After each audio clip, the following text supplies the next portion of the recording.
యేసుక్రీస్తు నామంలో బెతస్తా విడుదల పరిచయ తరపున మీకు ప్రేమపూర్వకమైన వందనాలు. ఈ దిన వాక్య ధ్యానము, నన్ను మనుష్యుల ఎదుట ఒప్పుకున్నవాడు ఎవడో మనుష్య కుమారుడు దేవుని దూతల ఎదుట వానిని ఒప్పుకొనును. లోకాసువార్త 12:8. క్రీస్తుని ఒప్పుకోవడం వల్ల మనుషులకు పాప విముక్తి కలగదు, కానీ దేవుని కృపచేత విశ్వాసం ద్వారానే కలుగుతుంది. అయితే అలా పాప విముక్తి పొందిన వారు క్రీస్తుని ఒప్పుకుంటారు.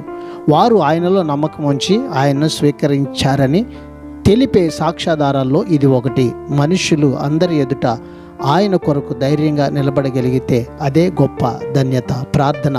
మహాపరిశుద్ధుడా, మహోన్నతుడా, జీవం కలిగిన మా మంచి యేసయ్య, నీ మహాకృపను బట్టి ప్రేమించి మరొక నూతన దినాన్ని మాకిచ్చినందుకు నీకు వందనాలు, స్తోత్రాలు చెల్లిస్తూ, మేము ఈ లోకంలో మనుషులు అందరి ఎదుట నిన్ను గొప్ప దేవుడని ఒప్పుకునే కృపని ప్రభువా, అలాగన నిన్ను వెంబడించే ధన్యత మాకందరికీ దయచేయమని యేసు పరిశుద్ధ నామంలో ప్రార్థించి అడిగి వేడుకుంటున్నాము తండ్రి.